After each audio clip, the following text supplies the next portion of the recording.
Ashwita for this wonderful space yet again and for being our hosts.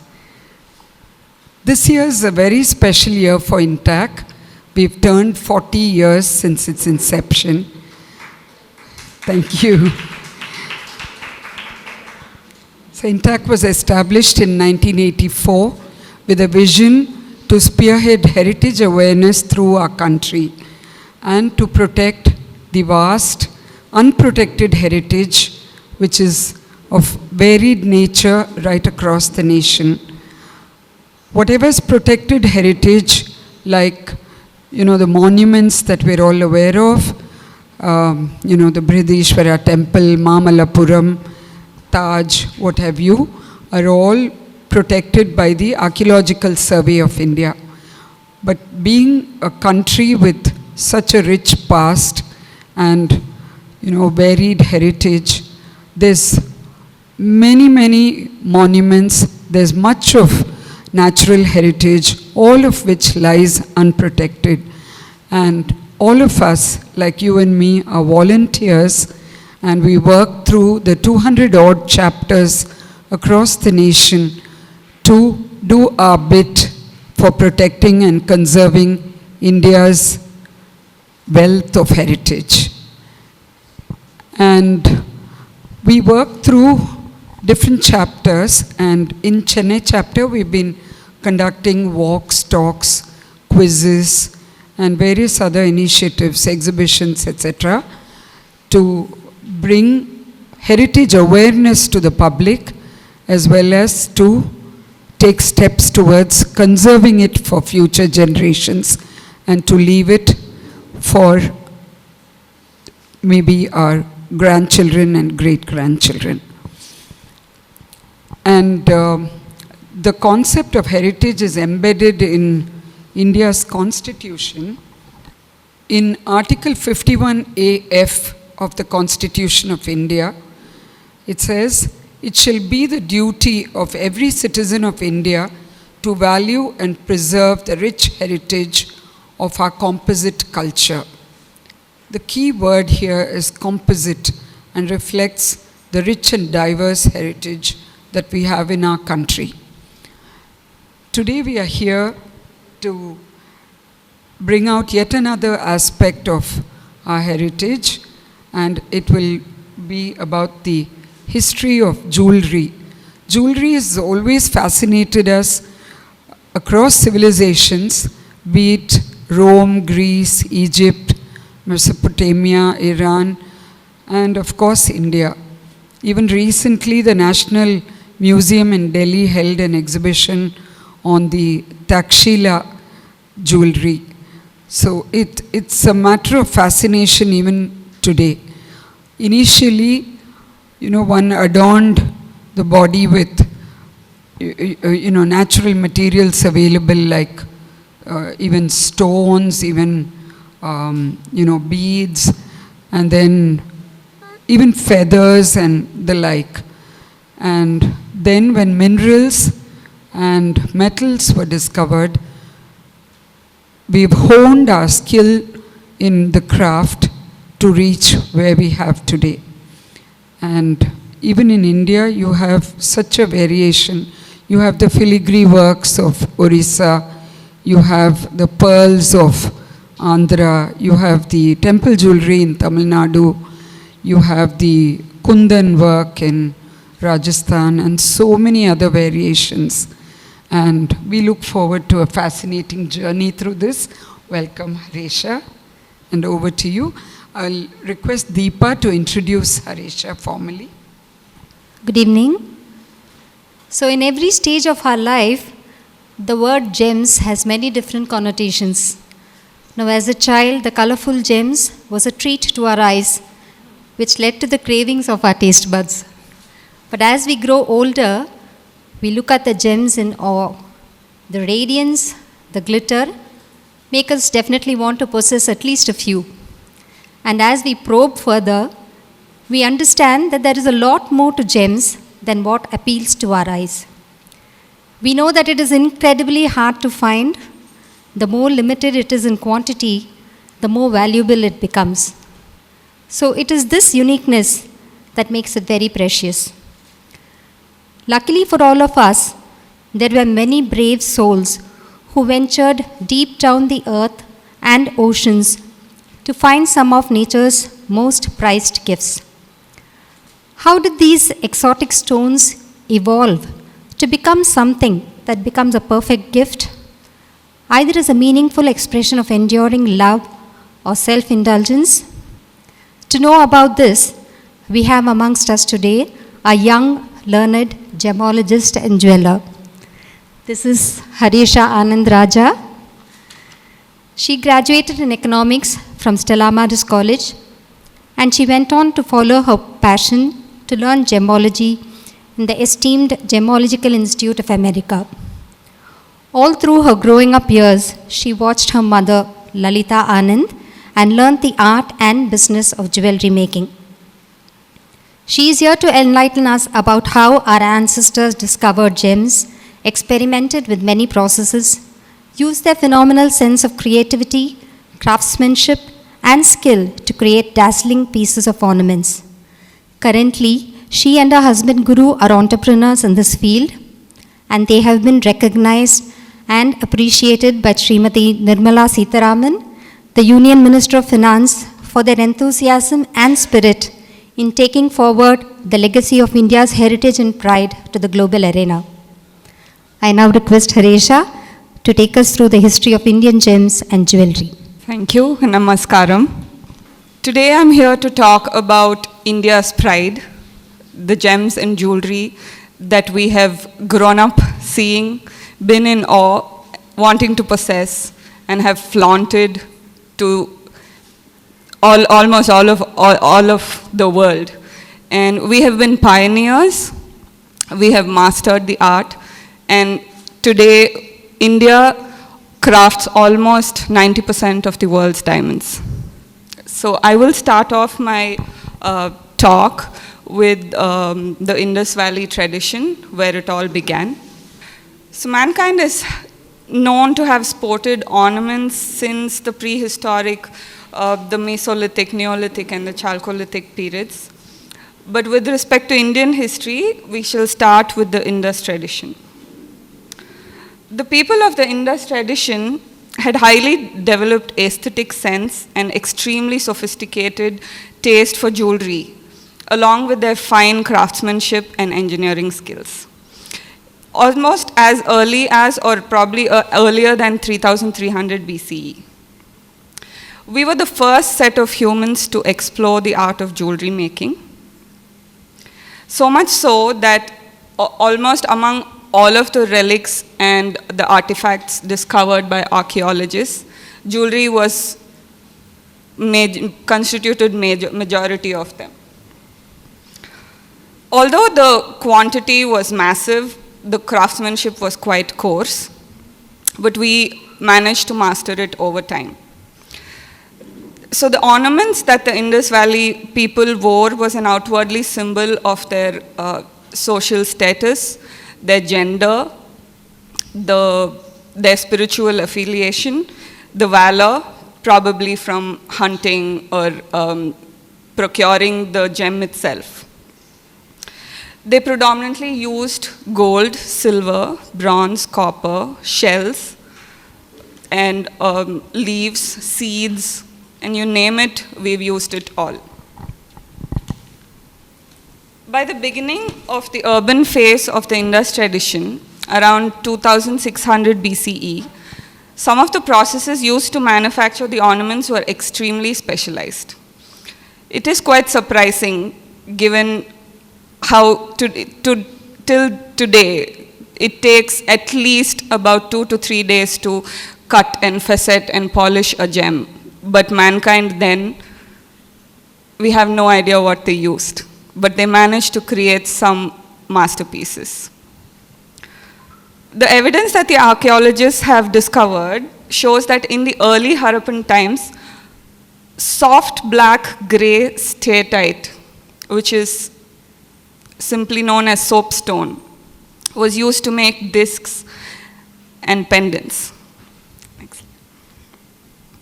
While the subsequent periods, they advanced their lapidary skills by making, they began to fire those soft soapstones to make them hard, to increase durability.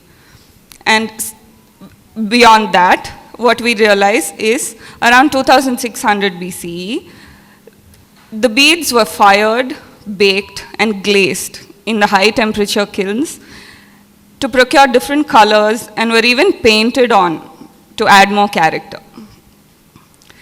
So the early Harappan bead makers were experts in the technique of sharpening and perforation of soft stones like steatite, agates, jasper, turquoise, carnelians, and even lapis lazuli.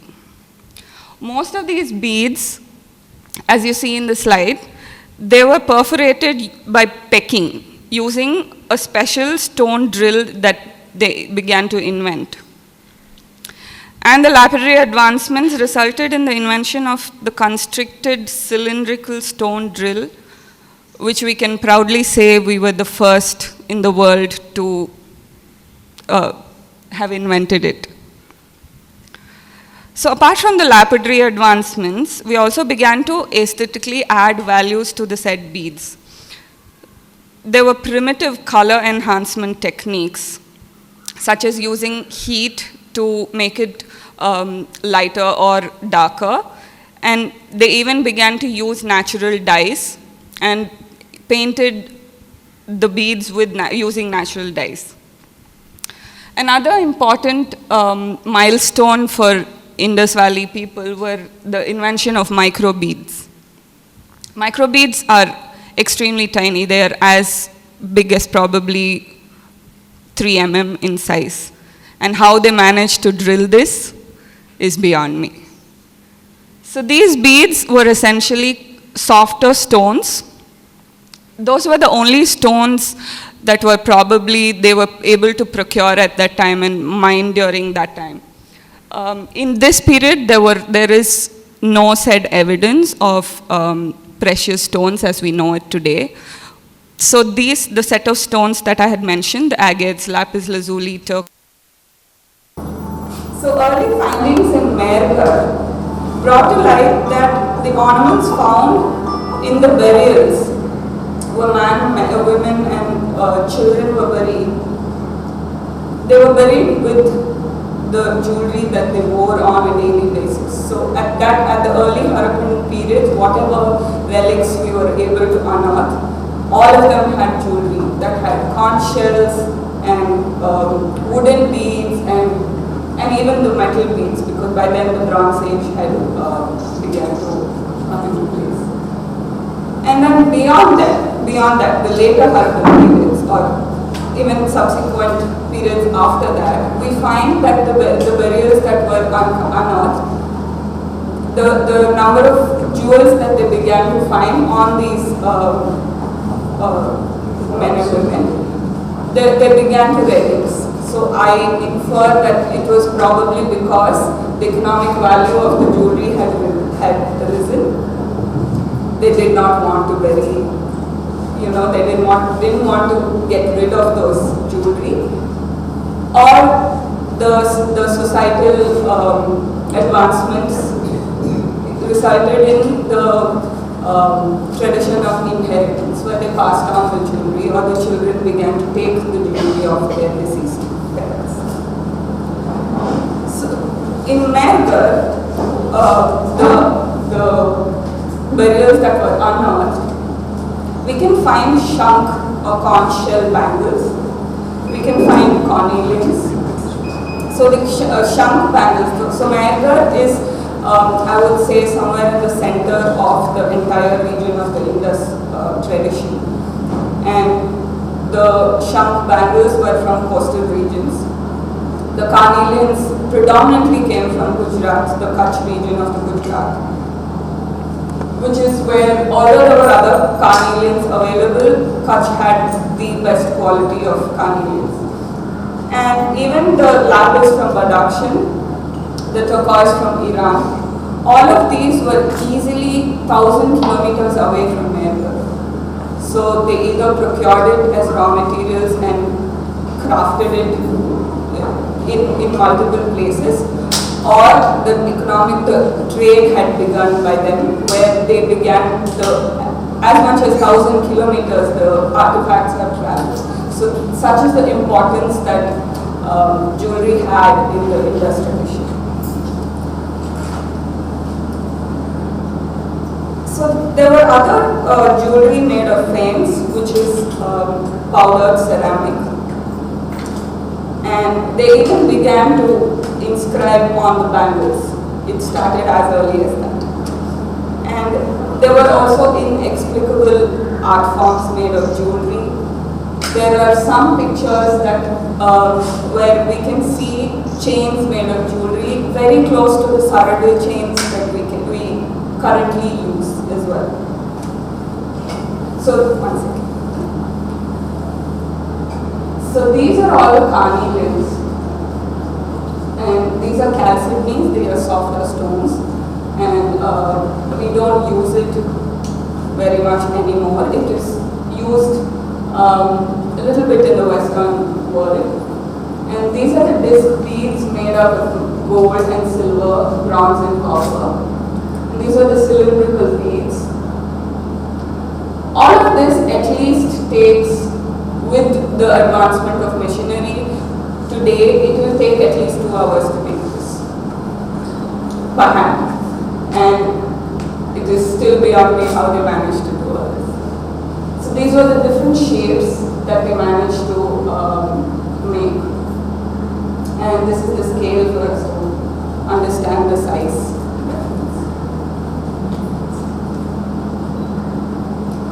So this is the chain I was talking to you about, and it is very close to the Sarada chains of today. And these are the lapis and turquoise bracelets. And this is a hip belt or a girdle made out of carnelians that were worn. So jewelry then did not have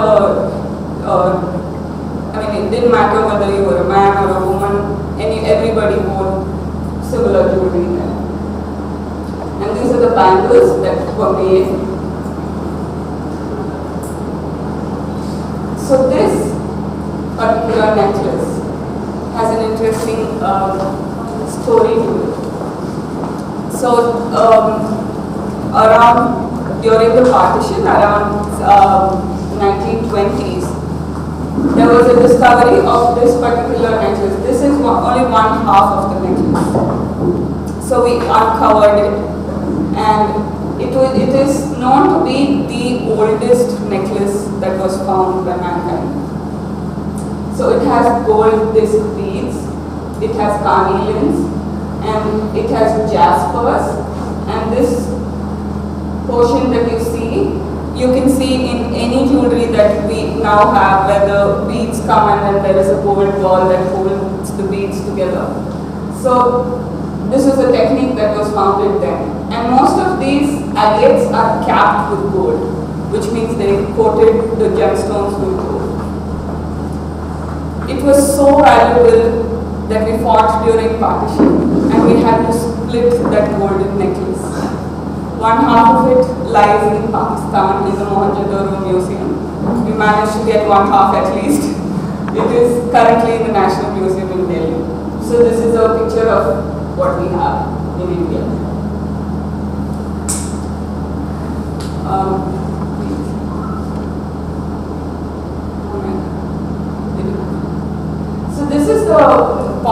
popular dancing girls sculpture, bronze sculpture. It is said that they made it using the lost wax casting method, which we still use. And if you see, she is wearing 24 to 25 bangles on her left arm and 4 to 5 on her right arm. Significance, or it could be because to establish her status, or there were also findings that women who did laborious work wore more bangles, and those bangles were thicker than those that didn't. So this is how the jewelry was worn and celebrated, and they were during the Indus Valley tradition.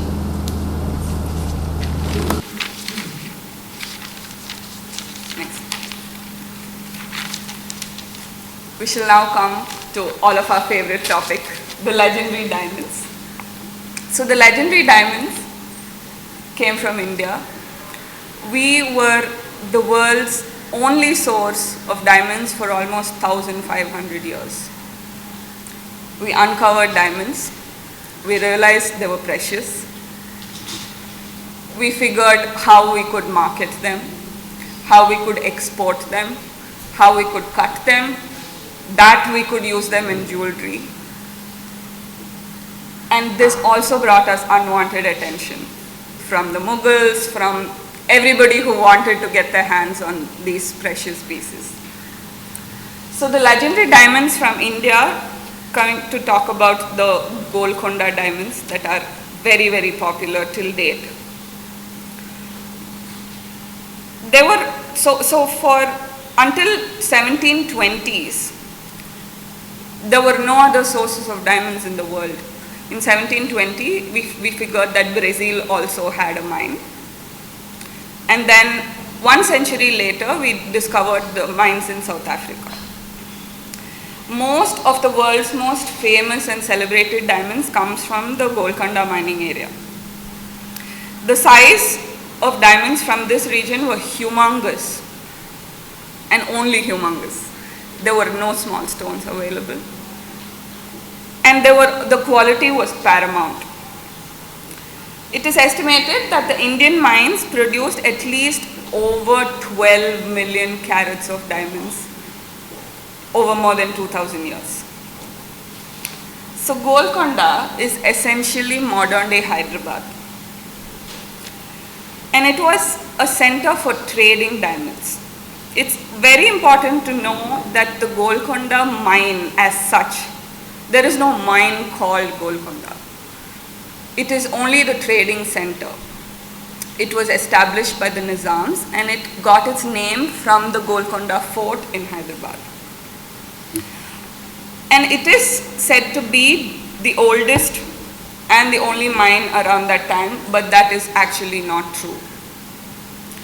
So the Golconda region as such falls between the mining area that is allegedly was there, is said to fall between the city and the sea, in between the Krishna and the Godavari river. But we come to know that there is only one mine existent in that area, which is the Kollur mine. So the mine as such actually is supposed to be called Kollur. And that the Kollur mine also was not the oldest mine.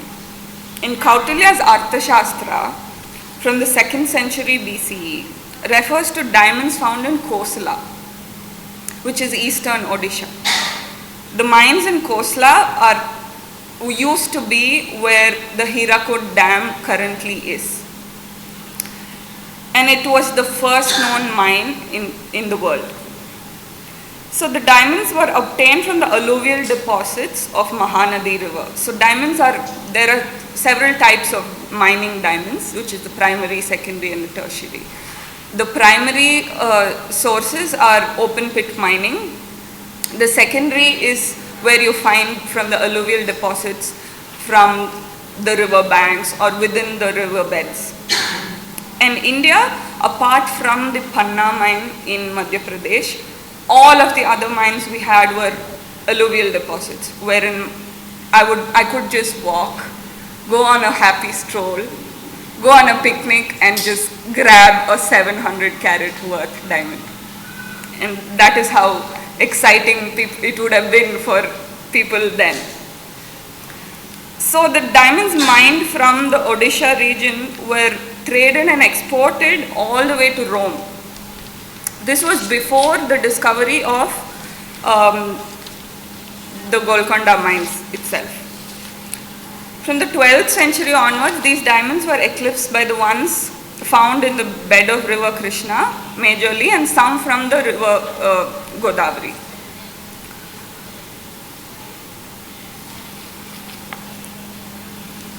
The other mine, like I said, the Panna mine is near Madhya Pradesh, the Bundelkhand plateau. It is said that the exact location of the Golconda mines or even the Kollur mines were kept a secret, and the Indians then, or even the Nizams, were extremely careful as to ensure that nobody came to know as where we were mining. There is even a fun fable that comes in the 1001 Nights, where the story goes, the mine was actually inside a cave. This is not true, it's a fable, but it was inside a cave, and merchants and gemmologists would throw, and this cave was filled with large snakes, and people would throw meat and send eagles after them. So the eagles would pick up the meat, and on the meat would stick these huge rocks, and that is how they mined them. So they ensured they spun such stories so people wouldn't go after the mine. So the location of the entire mining region would be present day Kadapa, Anantapur, Bellary, Kurnool, Kollur, Eluru and Nandyal. So this region produced type 2A diamonds. So to give you a rough idea of what the diamonds comprises of is, all diamonds are made of carbon atoms. So type 1A has most diamonds have other impurities. So these the trace elements that are present within the lattice defects of the carbon atoms, they could be nitrogen or boron. Sometimes you would even find a ruby sitting within a diamond. So these nitrogen atoms and boron atoms, they bring about imperfections which is known as the lattice or the optical defects, which kind of hinder the flawlessness of the diamonds. It could be impurities, it could be doshas as we know it, it could be color, or it could be any of the anything that I had mentioned. But the type 2A diamonds that were found in the Golconda mining time had pure carbon, which means the D color, the flawless, the absolutely expensive diamonds that we see today, but in carats that were as much as 700, as much as, that was, 700 was literally nothing, 700 carats of diamonds, of a single piece of diamond. So that is why the Golconda diamonds were extremely popular. And I mean, no doubt, I would have wanted one too, right, if you were in the region. No wonder wars were waged. No wonder everybody came in pursuit of these riches. So these diamonds are usually colorless, but sometimes they can also be a light gray, light brown and a light yellow.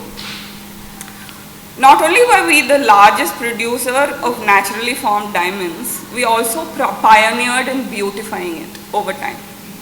Next slide.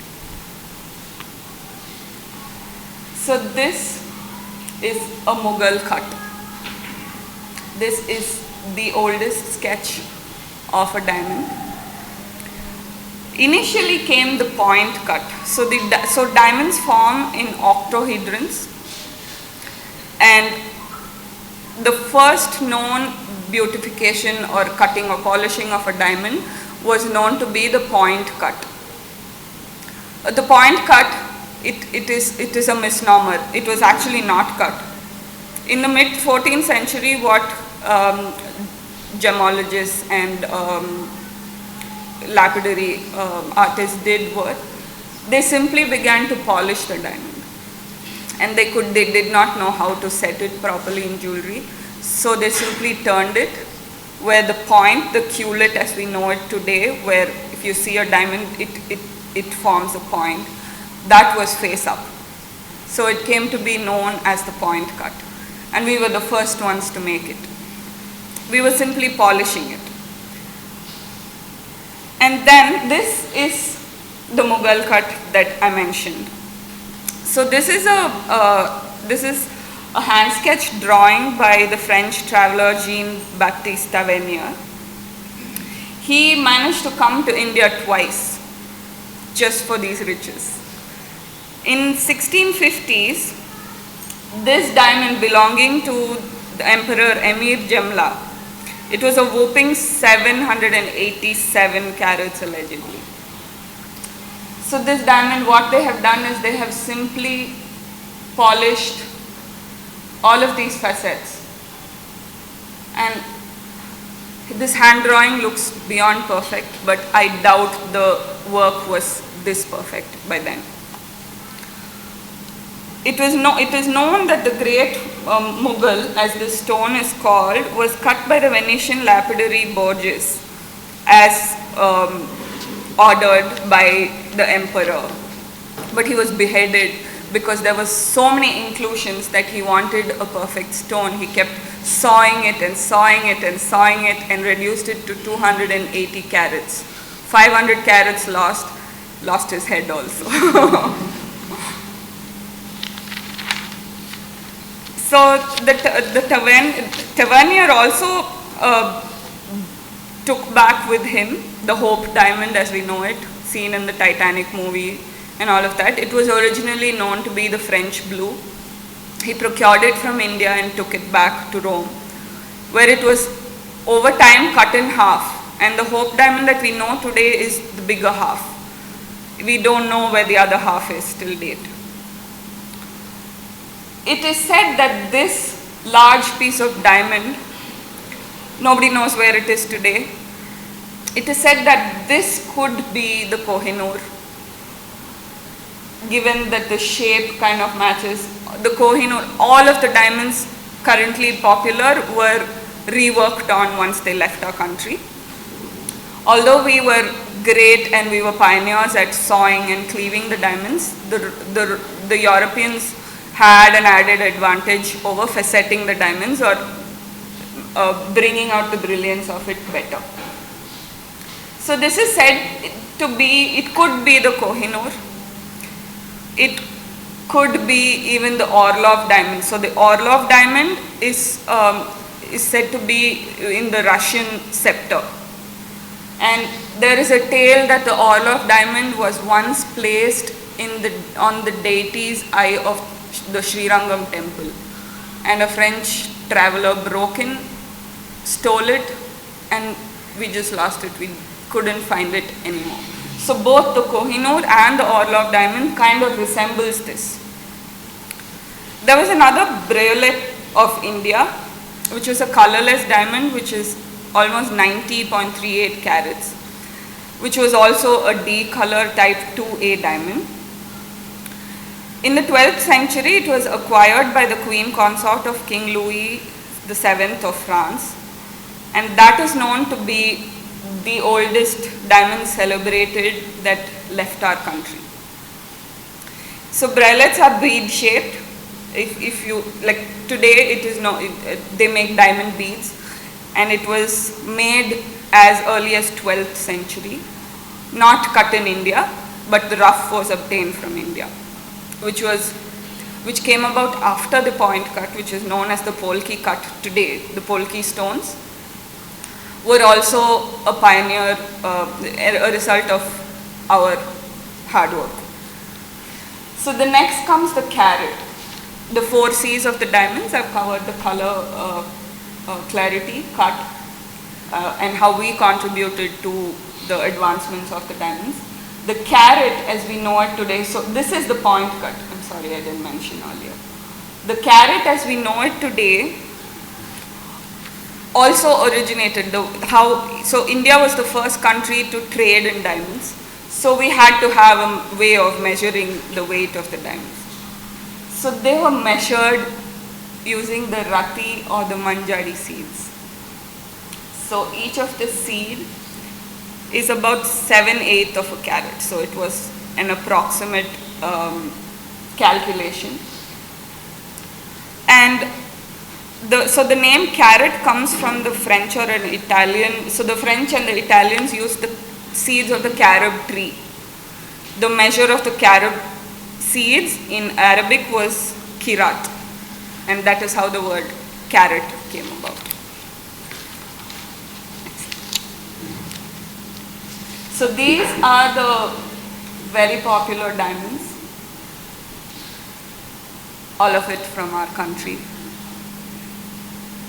Some of it cut, some of it were downsized, some of it were made into different objects before it was set in jewelry. Some of it auctioned. This is what we can relate to. It was gifted, this is known as the Arcot II. It was gifted by the Nawab of Arcot to the Queen, among one other diamond. There was Arcot number 1 and number 2. This is the Mirror of Paradise. Guess who bought it off the Christie's auction recently?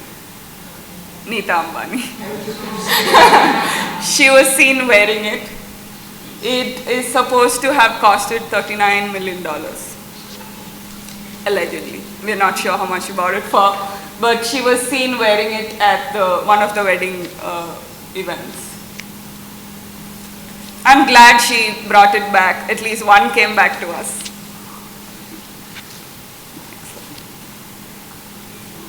I shall now talk about the gemstones. This is a very vast topic. There is Vedic mentions, there is Vedic astrology. I shall not get into the depths of it. I shall mention what little bit of gems from the period. So the Vedic period, that was 1500 to 600 BCE. The standard terms that we used were ratnas or money. Money majorly meant beads or what could be studded in jewelry. Ratna majorly meant all the jewelry as a comprehensive term. The ornaments that we made using the gems came about later. But firstly, let us look at how the Ratna Shastra talks about these gems. So the Ratna Shastra divides the gems into 6 classes, not categories but classes, wherein the Kosa Adhyaksha is entitled to admit these gems into the royal treasury. So Kosa Adhyaksha is the superintendent of treasury. So this is the hierarchy that that was mentioned in the Ratna Shastra. It is surprising. The first one is pearls or mukta as they call it. Then came gemstones or monies. By this time, the discovery of what we now know as the precious gems had already come in place. So then what was used in the periods preceding this became the inferior jewels or the antarjati. There were jewels made of glass, which is kachamani, diamonds, vajra, and corals, pravala. It is surprising that the diamonds take the 5th place, which means it was not a priority to bring in diamonds into the treasury, which I think could be because pearls at that point of time people would need to probably swim into the depths of the ocean to procure pearls, and the gemstones they hadn't come up with a manual to rate the gemstones or figure out the quality. So this preceded the diamonds, the inferior quality of jewels, which was probably because they were used to their ancestors wearing all of those gems and jewelry. Glass jewels probably because it was very difficult to make it at that point. But diamonds take the 5th place probably because they were everywhere. It was so common that they probably had amassed quite a lot of diamonds already. And corals took the 6th place.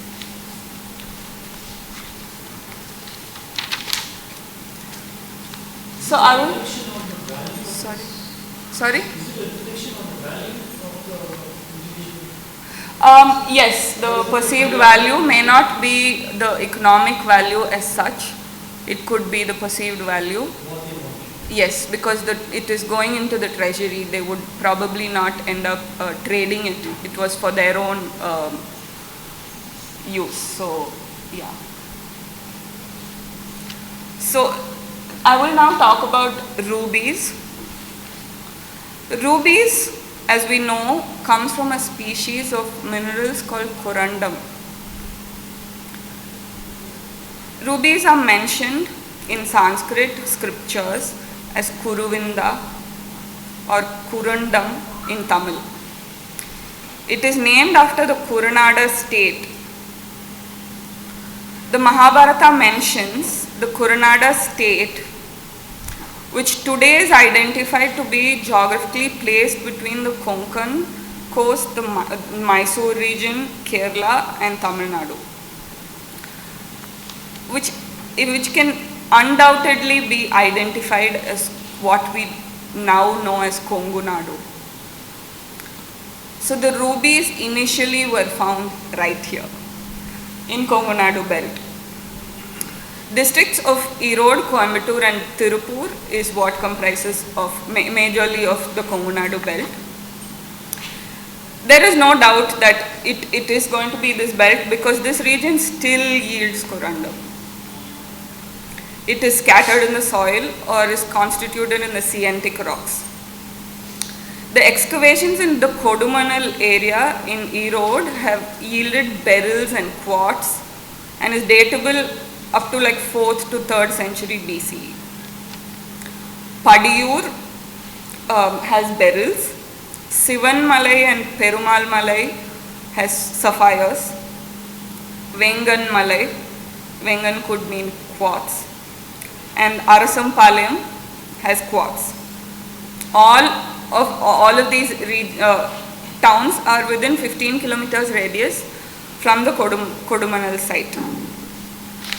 And these are not, these regions still yield and the gems are still being mined from these regions.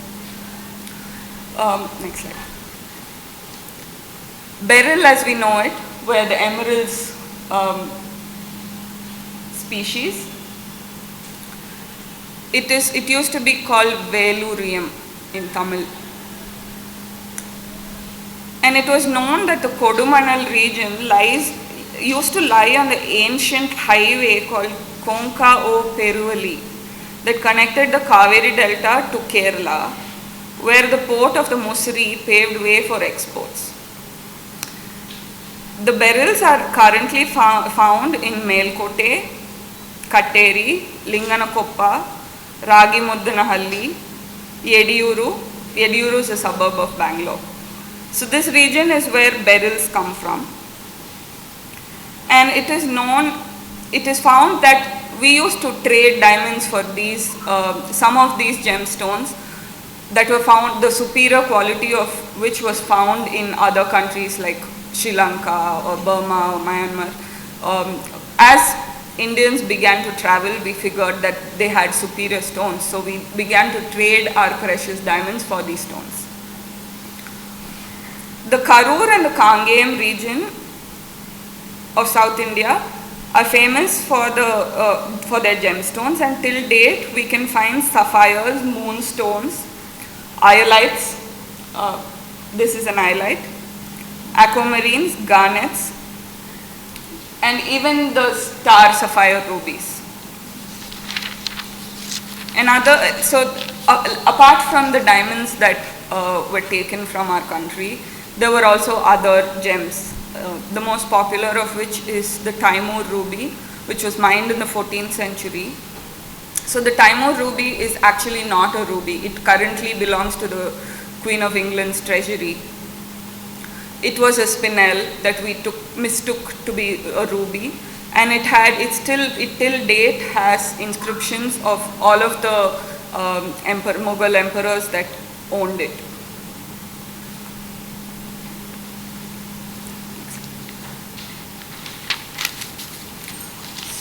So these are the organic gems that is very, very specific to our cultural heritage.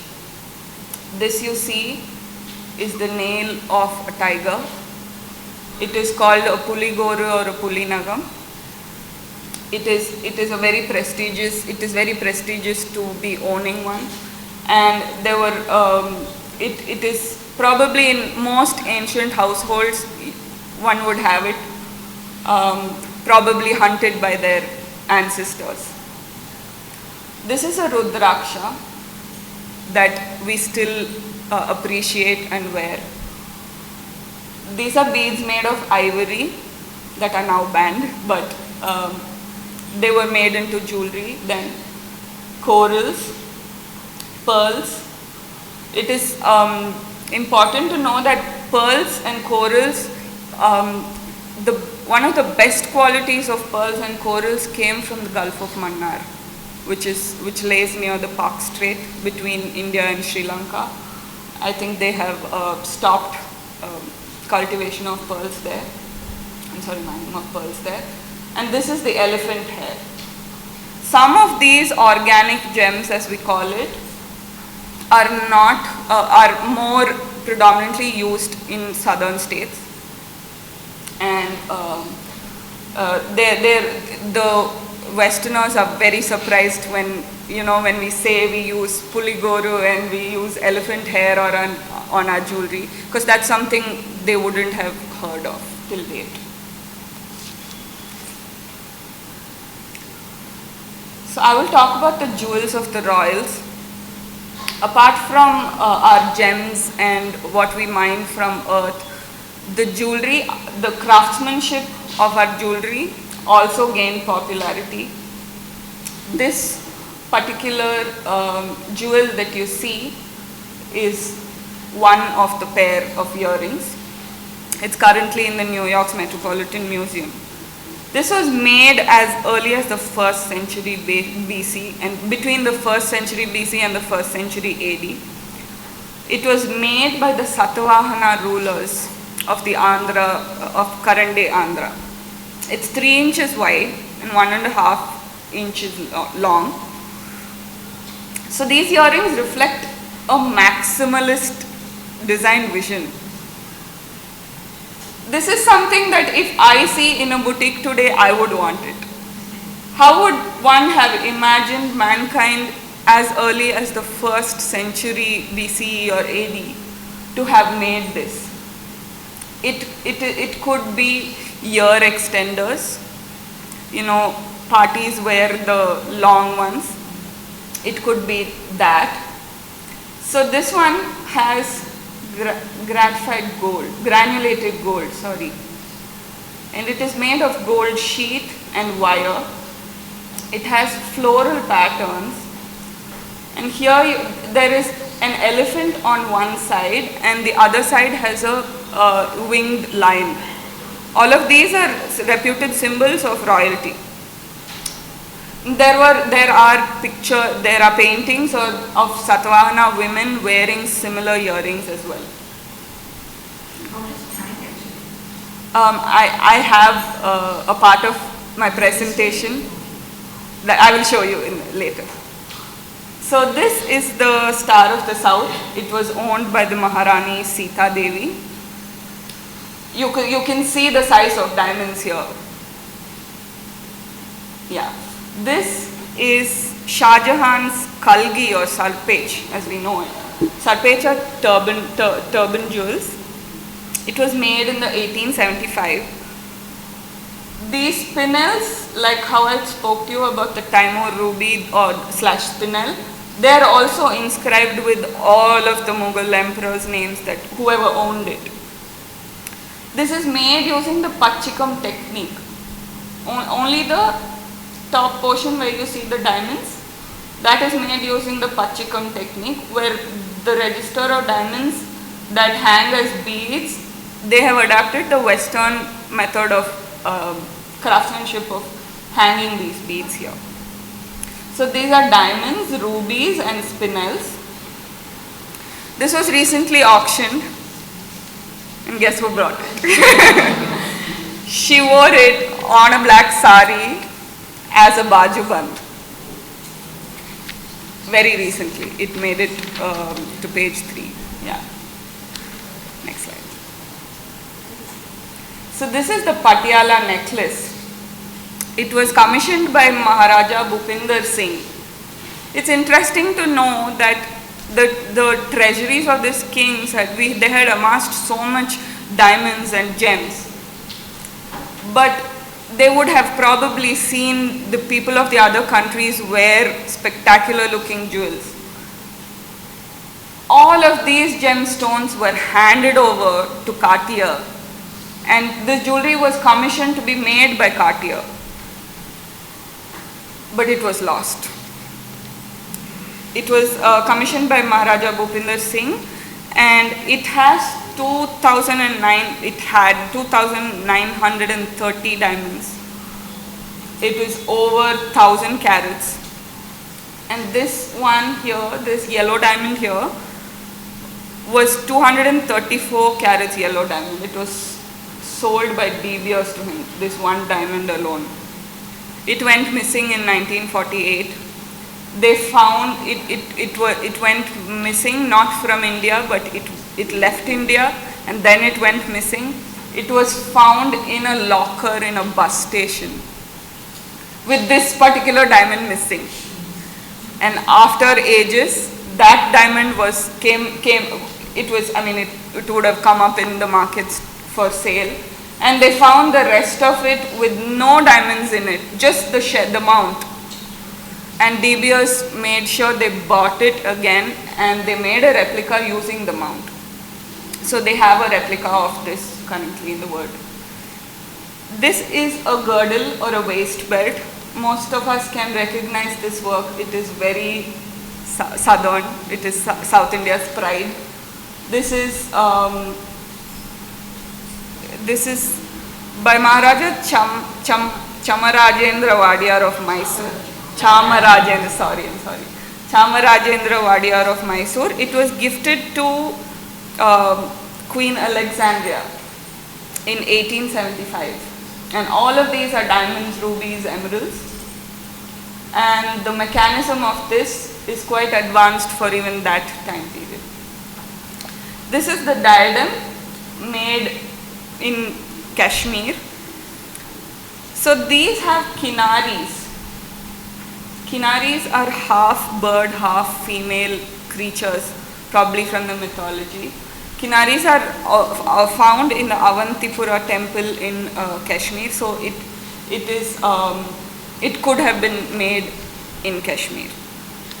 This is also currently in the New York's Met Museum.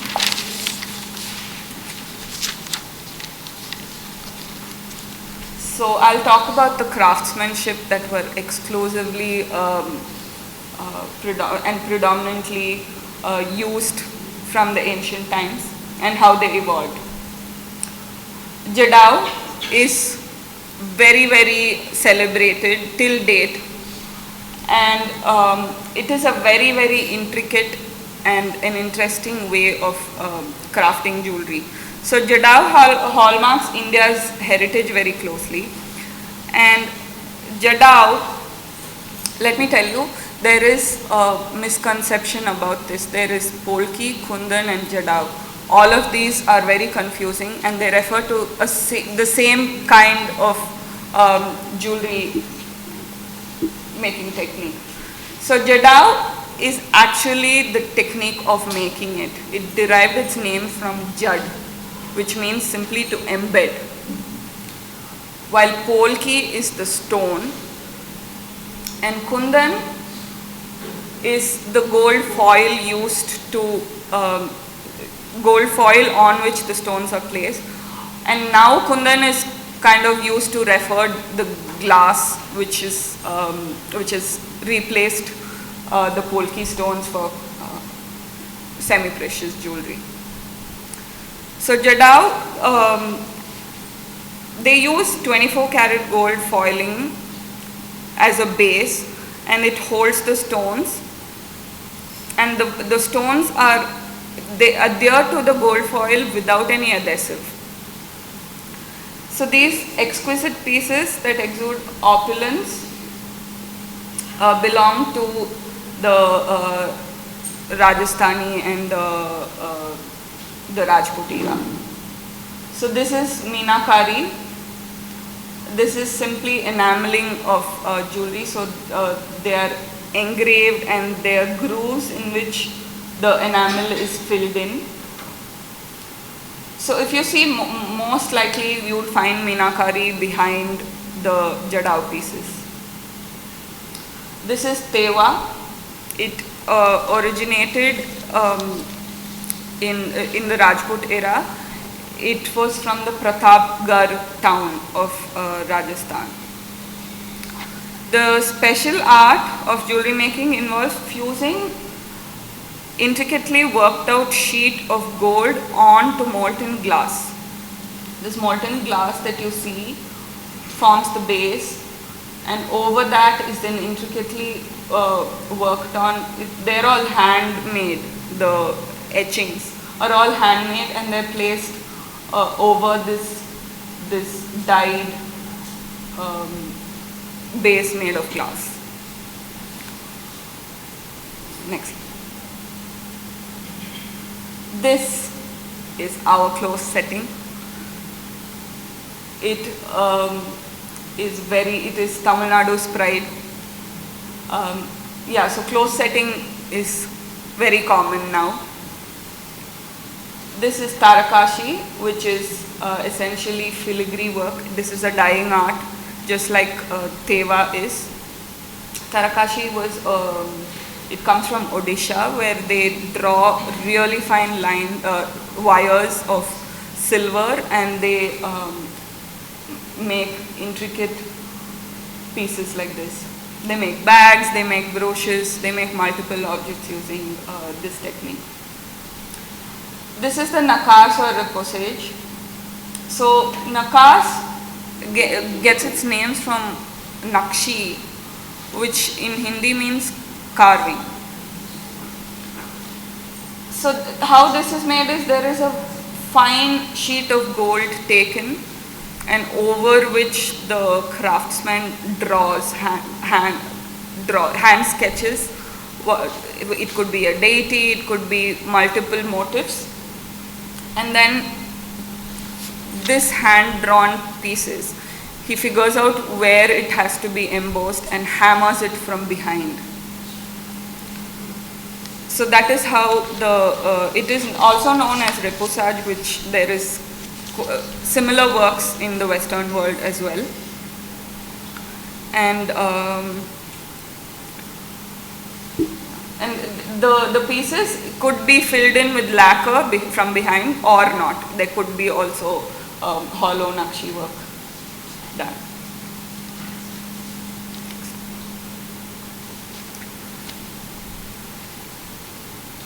So we began to wear ornaments.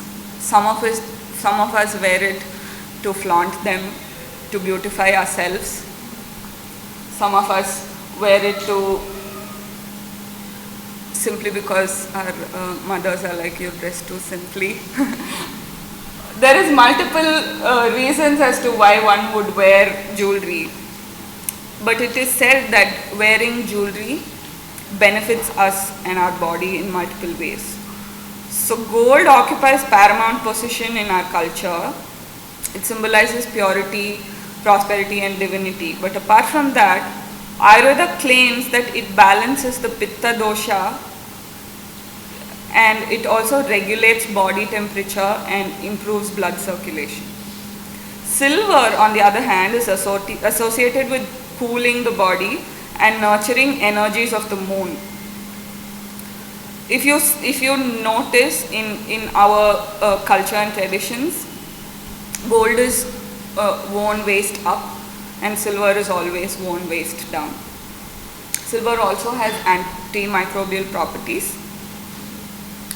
And now I'll talk about various jewelry and how each jewelry has its benefits. So all of these earrings, the piercings that you make for earrings, the multiple piercings, it boosts brain development, it increases eyesight and hearing, it prevents anxiety, and it's supposed to improve the digestive system. Anklets, on the other hand, revibrate the energy to the body, and we see that predominantly we wear silver anklets because it is said that it could relieve pain of the legs and even pain of cracked heels. Rings, on the other hand, the ring finger has a nerve that goes to the heart. So all of these jewelry, they create friction and they help the nerves and the blood circulation. The thumb, when you wear a ring on the thumb, it is supposed to increase the pleasure hormones. And the small finger and the middle finger is where one is advised not to wear the jewelry because the nerves that extend from these fingers affect decision making because the nerve directly goes to a part of the brain that you use for decision making. Bangles, on the other hand, they're right around where we can feel the pulse. So it creates constant friction, increases blood circulation, it maintains energy levels. And we see that for a lot of Seemantam and all that, at the 7th month, pregnant women, it's a tradition where you put on bangles. It's known that the fetus begins to crave acoustic stimuli at that phase. So that's why these bangles help, and they calm the baby and they also ensure the baby can begin developing its hearing abilities. Apart from this, there is the nut or the nose pin, which on the left nostril, if you have pierced, it could help in controlling emotions and also helps in reproductive health.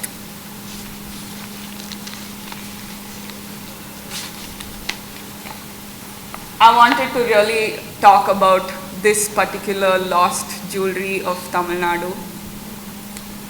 I come from Rajapalayam. I have seen a lot of parties sporting this, and I have been fascinated by these pieces of jewelry and how they extend the wearer's ear up to so much. So these pieces of jewelry are called tandatis or pampadams. They're almost extinct. Nobody now wants to wear it. It is interesting how this came about. So once the girl attains puberty, from the 5th day onwards, they have people coming to pierce. I mean, I'm sure they have a piercing, but the piercing is cut slowly, very, very slowly. Apparently, the person that comes to do that comes in every single day for a few days until you can actually stuff something into the hole. So that's how it begins. They put in the cotton wicks, they use corn husks, and they also use what they call kunukus, which is essentially hoops that are heavy. So they slowly increase the weight of the earrings that they wear and massage it and keep extending it or playing with it until it reaches a certain length. So a woman is said to, she should be able to sport this earring by the time she gets married. Yeah, imagine wearing this for your wedding pictures. So these are tandatis or pampadams. Tandatis are what they are, tandatis are the general name of it. Pampadam is what refers to a particular style of the tandati itself. So they come in, tandatis come in geometric shapes with interlocking squares and rectangles. Whereas if it is shaped like a snake's hood, it's called the pampadam or the nagavadam. Multiple rings, like for example how this party is wearing, she's wearing multiple pieces. When you wear multiple pieces like this, it's called chaudi. They also wear pudi, koppu, this is koppu, and onnappa tattu, this is onnappa tattu. So this is how interesting Tamil culture is, of how each piece of jewelry has its own name and its story to tell. So tandatis as such are a display of wealth, or it could even be a way of giving dowry for the girl when it comes to marriage. So you had asked me how that the Satavahana earrings hang. This is how it will hang. This is how they would wear it. And it would it be horizontal or Vertical. Yeah. This is not solid gold. It looks really heavy, but it's not solid gold. It is made of lac, and these are sheets of gold that are plastered over it. In some communities, women were fined if they weren't able to wear it. Yeah. The precise origin of this pyramidal form is not known, but the inspiration may be drawn from the elaborate and tall entrances of gopurams or even the yantras. So this large ball, this would be the screw. It is removable, you can screw it open, this one.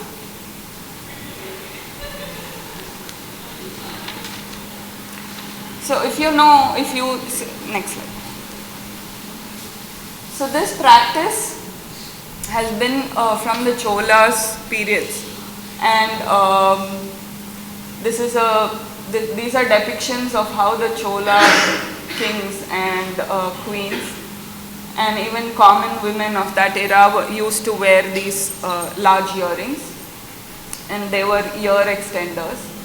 And when the Cholas conquered other regions of East Asia, it is found that even some tribes of Indonesia and Thailand also have these practices. This particular statue, if you see, has a proper round ear extender. You can still find some people of the Western world wearing it. Sorry? Yeah. Yeah, so this is the history of the tandatis and pampadams which are dying. But a fun fact that I read yesterday, if you could still pull your ears as hard as you can, you should try it now.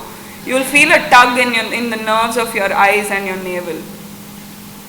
It is said the ear extenders are supposed to be working on your reproductive health and also your focus. In India? Sorry. No, the tandatis and pampadams are pertaining to a particular community within Tamil Nadu itself. But these pictures, there are also several Pandya kings, and also, like we saw, the Satavahana earrings of Andhra. So it could be that at a certain point, it was only the royalty that were used to this, and then it began to pass on to other classes of people as well. But we see that it is only in these two states of India, Andhra and Tamil Nadu.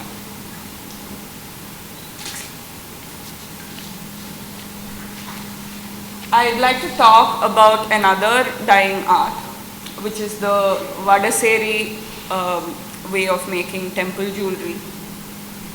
It recently acquired the GI tag. GI is the geographical indication.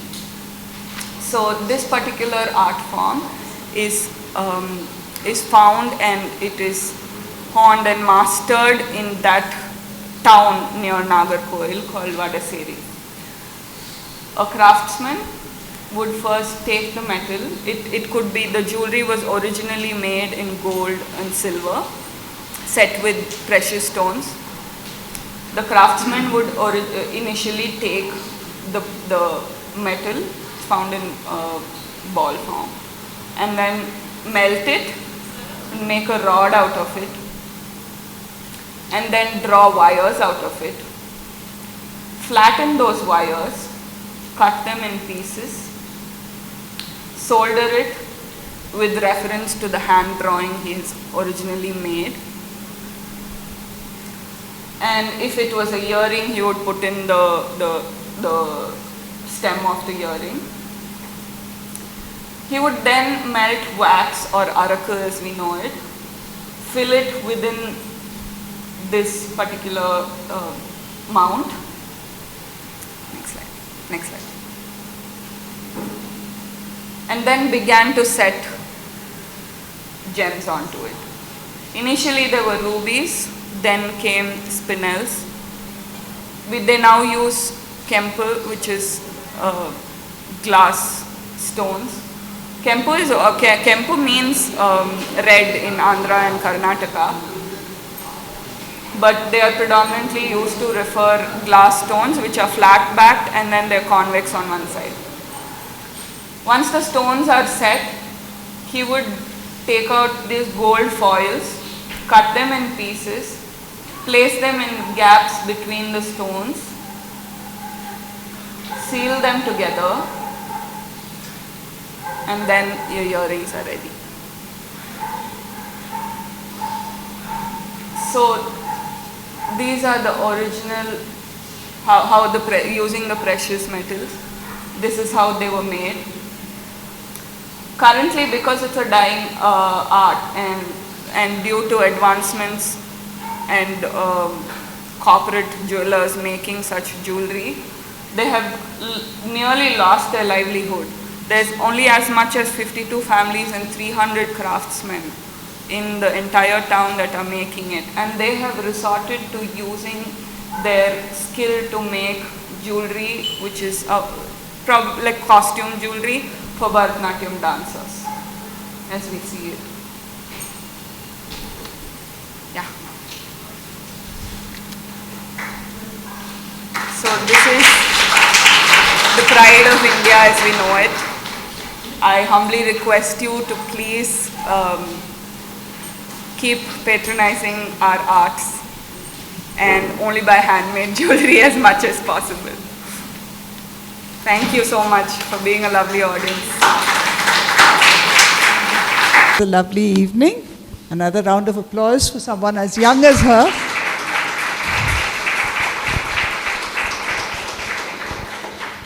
How she managed to garner all that knowledge into the few years that she has is more than I can figure. Any questions, anyone? Any connection between astrology and There definitely is, ma'am. So, Is there any bad influence on them, like, to vibrate and then to protect the aura like that?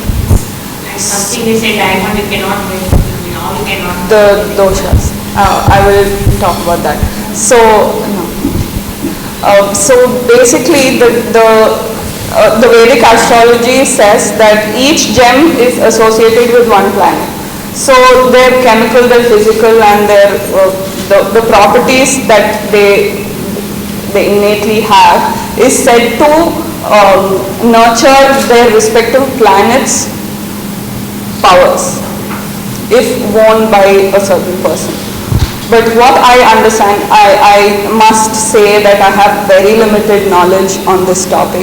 Vedic astrology is a vast subject and I have not studied it, but I have very little knowledge on it. And as far as I understand, for my own personal use as well, there are periods in which you can or cannot wear a certain stone, and there is no existing scientific proof that the planetary movements have the gemstones would help with the planetary movements. There is no existing scientific proof, but it is believed for years together. And even till date, there are people that consult with astrologists and they try to wear it in times to like better your health, better your economic status, get out of trouble, and all of that. Although there is no scientific proof, it could be that mankind was advised to wear certain gems because of their chemical and physical properties.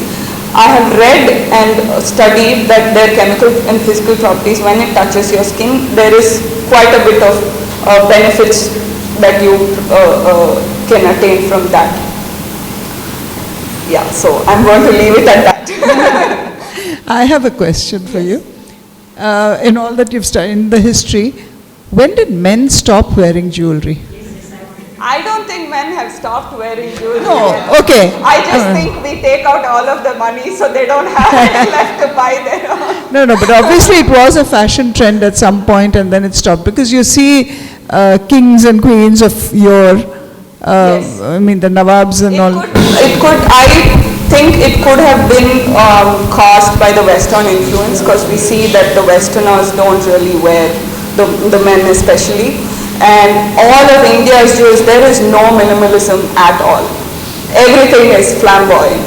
And it could be that after the invasion of the British and how we switched from dhotis to pants and how, all of that, there was a decorum that was brought in place, there was dress code, there was a whole bunch of things that we began to follow once, even after the British left.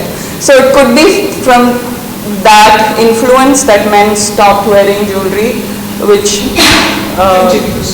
which continues till date. Yes. Okay, we'll tell Mukesh Ambani to wear a surplice soon, then we'll all be back. There's a slide which you didn't show, a picture of a bird looking very nice. Oh, that's the second slide. Second slide. Sorry? Thank you, slide. Oh yeah. Yes. So this is a beautiful bird. It has meenakari work.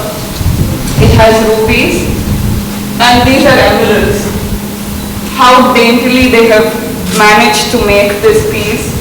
It is, I'm not sure from which, from which influence of which, whether it was the Maharajas or the Mughals.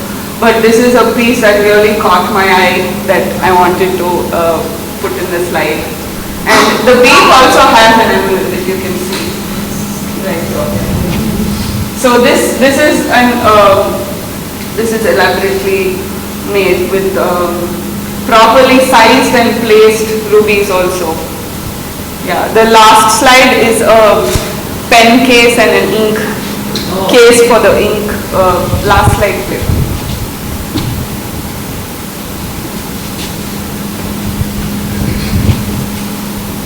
Yeah. This was for the pen, and that's for the ink, to hold the ink. So we bejeweled everything we can find. Didn't leave anything. So Yeah, there is this one reference to Sita handing over a piece of jewelry. Yes. Yes. Was that detailed in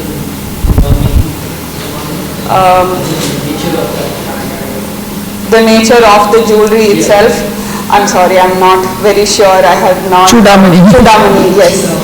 I am not sure, but it is said to be the ring she was wearing, and sorry, hair ornament. Sorry, yeah, Chudamani, yeah, yeah, she. Yeah. So I have one question about something that Viral Modi said. Yes. That when he dealt with the clients who had no clue about Yes. and all that, but he actually sold fake diamonds, and he laughed at then they come over it. Okay. So, and he actually said there's no way they can Identify. whether it was or not, because he couldn't himself. So is that the case? Or? See, that could be, so if it is imitations, if it is like cubic zirconia, if it is any other imitation, one could tell, even if you leave the shop, and then over time you can get to see, but that's not the case with the lab-grown diamonds that we see today.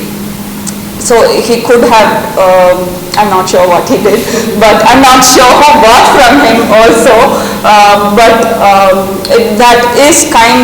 that kind of really is the case of lab-grown diamonds. We see that there are these huge jewelers that may not really make the jewelry in-house, but they kind of procure it from somewhere and they trade in jewelry. Most corporate jewelers that you see, they still have a fear that so there is no way man can really find out whether it's a real diamond or a lab-grown diamond with naked eyes, or even without the help of machines. So if one has not invested in these machines yet, there easily can be several ways in which jewelers can be cheated themselves. You could easily like slip in a few carats of lab-growns and no one can find it. So that could have been what Nirav Modi did, but we're not sure, among the many other things. Nalini, you had a question? Just to reiterate what you said earlier, that, I think people should invest and encourage handwork. Yes. Because that is something that's definitely dying. Yes. And I'm a small-time religious. I'm a big fan, I follow you. Lovely work you do, yeah. It's just that very sad stories that I've experienced. I had a fantastic diamond setter, South Indian. Yes. And after COVID, I had lost touch with him. And I was driving in by Tinagar. Okay. And I found him as a watchman. Oh. So, and he hid from me, he ran away, and I somehow got him and said, what happened? He said, no, I'm not happening. Yeah. There's no money. Yes, because there is several advancements that handmade jewelry as such, even like the close setting, there are several advancements. You can simply cast it and get it done. So that is cheaper adoption. Yes. We can afford jewelry. Yes. And I think just as we are spending so much money in fabrics and True. saris and bringing that old piece. But Nandini, the story is the same with fabrics also. No one's buying the Madareshwari. I'm not saying that lessens what you say. I'm just saying it's an overall, yeah. I mean, if you can buy printed shumbadi at 650 rupees from Rangachari, why would you spend that much more? There is always that. You can argue both sides of it. You're losing an art. I totally agree with what you're saying. But unless it is affordable, it's never going to be revived. Yeah, again, That much you have to be practical about these things also. So you can turn it into something. I've always felt what we can do is turn it into something that the government supports and supports these people to earn a livelihood out of this in some way. I mean, I don't know if I can work out the details, but if we can do that, because the layman, even if I have to choose between a 13,000 rupee shumbadi, which is the original, and a 650 or 700 or 1,000 in Rangachari, I will think twice, because it's going to serve the same purpose. And yes, there you can tell it apart, unlike this. There the shumbadi from Rangachari is a shumbadi from Rangachari. There's no two ways about it. Unlike jewelry, which you sometimes can't even tell apart, the fake from the real. So that's the way the cookie crumbles. Producer demand become more price will come from. Sorry? Demand of producer become more price will come from. How will the demand go up and how will the raw material become less expensive? I don't know. I'm not an economist. I'm not getting into that. Yeah, Gopu. Yeah. Are there any pictures of tools or detailed instruments that are used to cut and carve? There actually are. There are some pictures, but it is quite controversial because we cannot tell whether they were used exactly to make jewelry or whether they were used to make sculptures, because it was All you know, kept when it together. was uncovered. So for example, even that necklace that I was talking to you about that was split in half, it was found inside a silver vessel along with several other things, broken beads and everything.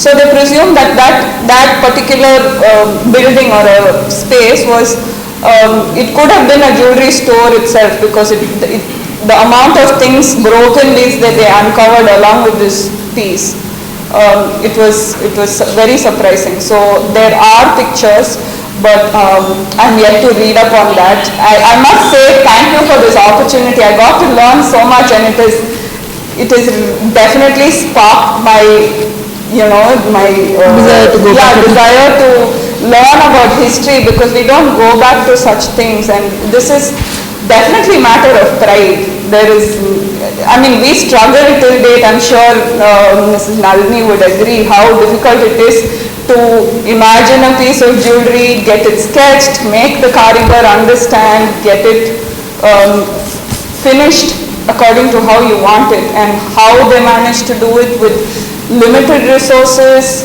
was extremely eye-opening to me. Yeah. I know, I've seen those microbeads in the museum. Yes. They leave a little magnifying glass next to it so that you really can see it. It's And they're really faceted also, not just brilliant. Yeah, they're faceted when you see that through the thing. Yeah. Anyway, if there are no more questions, I'd like to take this opportunity to thank you very much, Haresha. It's been a fascinating evening. And okay, the initial style isn't here. It was a sparkling evening. No one can deny that. And on behalf of Intact, Sujata will now present a small thank you to Haresha. All the very best. God bless you.